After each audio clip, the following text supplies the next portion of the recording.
Hey guys, I just picked up a ton of new books at our local thrift shop and I wanted to share them with you.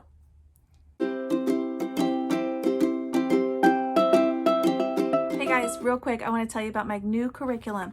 It's Hero as a Character, and it is a character-based curriculum that you can use during morning time, tea time, or bedtime. It seamlessly blends science, nature studies, heroes, history, and character traits and skills that you want your kids to learn. So if you haven't had a chance to check it out, head over to my website. It's downhomewithlemonpie.com and check it out for yourself. Okay guys, welcome back. If you are brand new to my channel, welcome. I'm Laura Wilkie. I'm a Christian homeschool stay-at-home mom. I have 6 kiddos. They are 10 and 8, are my oldest 2 girls. My next 2 are boys, and they are 6 and 5.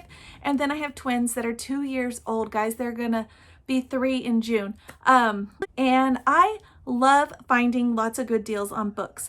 I feel like, especially with the way things are going right now in the world, having books in hardcover form or hard copy form and having them in your home for your children is going to be one of the crucial elements in getting our children the truth about history and things that have happened in the past. So actually, I'm finding a ton of good deals. And before I share with you guys the books that I found, I want to tell you real quick.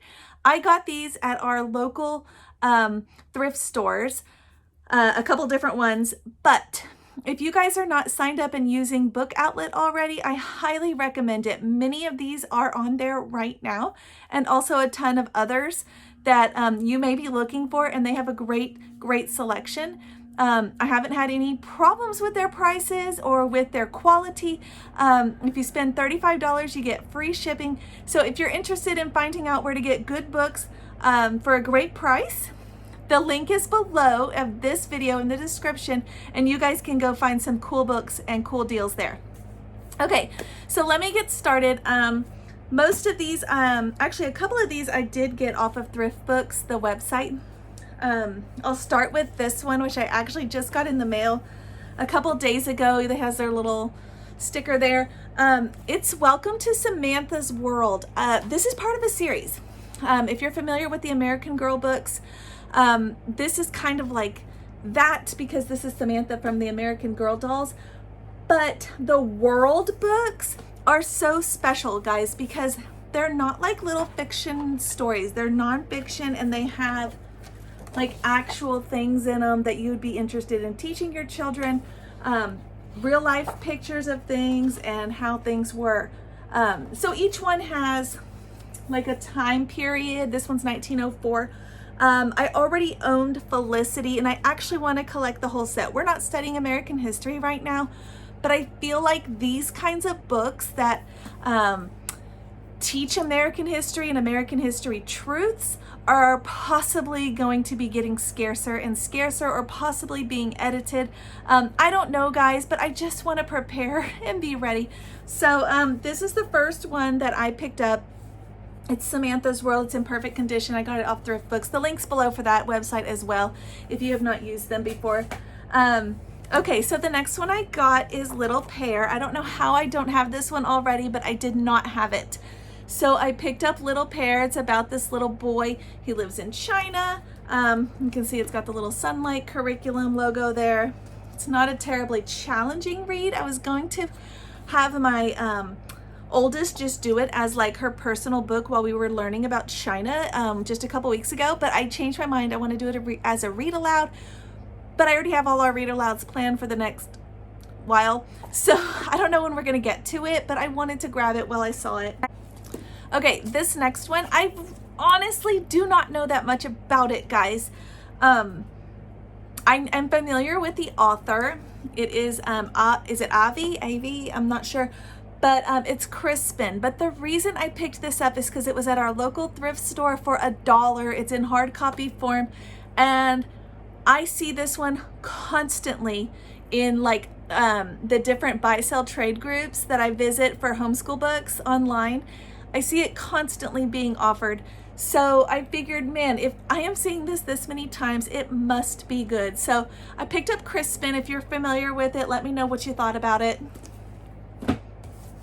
All right, I remember this one from my childhood. My sister also wanted me to read it, so I saw it available for a small price, so I picked it up. It's Number the Stars. You may be familiar with it. I did a quick read through of it, and it is good. I'm going to save it for when they're just a hair older and we study the Holocaust again. But again, those kinds of books, I don't know, guys. I'm probably, it's just my imagination, but I feel like those kinds of things are going to be disappearing. So I'm trying to snatch them all up as much as I can. The K, I picked this one up. I'm excited about this one. That's about all I know about it. I'm really excited about it. I'm excited to read it to my boys, particularly because they're kind of those definite, I guess, rough and tumble, tough boys, and I know that they'll enjoy a story like this, so I'm excited to add this one. Oh, and I just realized, I already knew this, but I had forgotten. I just realized that the main character's name is Philip, and that is one of my son's names, so he's gonna love it. All right, the next one I picked up is Rascal.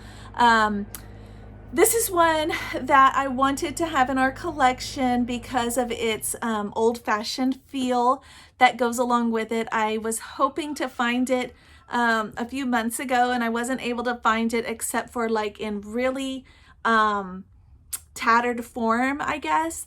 And when I saw it at our local store, I knew I had to grab it because, guys, like I said, it's kind of that old-fashioned feel. It's a classic boy book, and I'm excited about that. There's the little raccoon. So we're going to be reading this one. Okay, guys, the next one I picked up, I knew I had to have. Like I've been saying over and over, the books in our world, I feel are going to be changing, and the true history is changing for what children are being taught. So I wanted to grab this one. It's The Light and the Glory for Children. It's an old book about God's hand in the start of America. So I'm excited to read this. We haven't read it yet. I actually had a coloring book that went with this. I think I still have it that I had gotten from some other books whenever I purchased some homeschool books previously. It was like a big collection of things. And so I'm already kind of familiar with it because we kind of went through it a little bit. But I wanted to have this actual copy in our house, in our hands, and so our children can see that truth of God's hand in our world. Okay, guys, no joke, like a week after I saw the information about some books that were being banned and some books that were being burned across America because they didn't feel they were holding up to the current agenda. No joke, I was at our library and found they had this book in the collection where you can get books where you can actually purchase them, and they had this one there for 50 cents because they have withdrawn it from the library, or at least this copy. So anyway, I picked it up. Actually, this is not the one I picked up at the library because I picked up two of these. As soon as I saw that that was happening, I ran to the bookstore and grabbed this one from the local thrift store. And then I went to the library, like I just told you, and I grabbed that copy too because they had that one there. And I wanted to get that one for my good friend. So, no joke, as soon as they said it was going to be banned, I saw it at the library, banned. So, it is Fahrenheit 451. I have never read this one, but from just reading what it's about, crazy, okay? Crazy. So I am excited to read this for myself and dive into some of those similarities that we're seeing going on in our world. And I don't know, it's exciting for me to have it in our home now. And I got a copy for my friend for 50 cents. Okay, so if you get online and you start asking around and you're like, what books are still clean, don't have that agenda for children?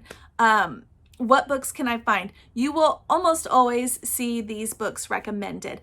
So I grabbed these. These are the Happy Hollisters, and they're in hard copy form. I picked up Whistle Pig Mystery and Sea Turtle Mystery. These are your old books, guys, that are still clean before they were tainted with all of the other things, guys. I know you guys know what I'm talking about. Anyways, these are the classic pictures of just kids being kids. The stories, there's a whole series, just like I said, kids being kids and being allowed to grow up in a slower world than the one that we have created for them in today's world. So anyway, okay, another one I snagged is, I actually got this one on Thrift Books, Advice to the Young. Oh, it's Noah Webster's Advice to the Young and Moral Catechism. It's a tiny little book, see? But I am so excited to add this because obviously it'll be helpful right now. Advice to the Young. Okay, guys, so this one has actually also been banned. So what did I do? Of course, I went and bought it so we could have it. Actually, in our next curriculum, in Creation to the Greeks, which is also my father's world, which is next year, it wants us to read the Odyssey. And I am not familiar with that, but I bought the version they asked me to get because it's like a children's version. But then I went ahead and got this one as well. Guys, it's huge, but I didn't pay more than $4 for it. I'm pretty sure. Yeah. This one was actually on Thrift Books as well. I'm sure you can find it on Book Outlet, guys, if you're looking there instead. But I wanted to have these books in our hands because if they're getting banned, then clearly we need to have them. Okay, the last one I picked up was just kind of a, actually it's less too. We're actually not anything I was looking for. I just saw them on the shelf and thought they looked fascinating. So I picked up Niels Discovers America, Adventures with Eric. He's like this little gnome. From what I can understand, I haven't read it yet. He's like this little gnome and it's kind of his journey, I guess, to the new world. I think it's going to be adorably sweet to add to our collection. Like I said, we're not doing American history right now, but those are the books I'm afraid are going to go first. There's the little pictures, and that are going to be changed first. We already know that's happening. We already know the history books have been changed. So anyway, okay. And then the last one I have for you guys, like I said, I don't know anything about this one right now, because I haven't read it yet, but it was actually written, you're not going to believe this. It was actually written in 1897. Okay. And it's just so cute. It looks like, I guess. Like I said, I haven't even read it and I'm already telling you it's cute. But it looks so cute, guys. It's called Just a Little Boy. It's by Alice Ashworth. And they had it there. It was in hard copy form. Look at these pictures. Anyways, I'm excited. I'm pretty sure from what I can tell, it's just about a little boy and his adventures in the world, I guess. Here's another one I'll show you because it's so stinking cute. Anyways, I'm excited to add this. I am having kind of a late 1800s, early 1900s fix right now, and I'm wanting to collect all of those books because the values were so much better. If you're seeing that too, yeah, let me know. But anyways, that is all of the books I found. I think it's a huge, huge, fabulous find, all of these. So anyways, if you have some others that you would add to my collection, let me know, and I'll see you guys next time.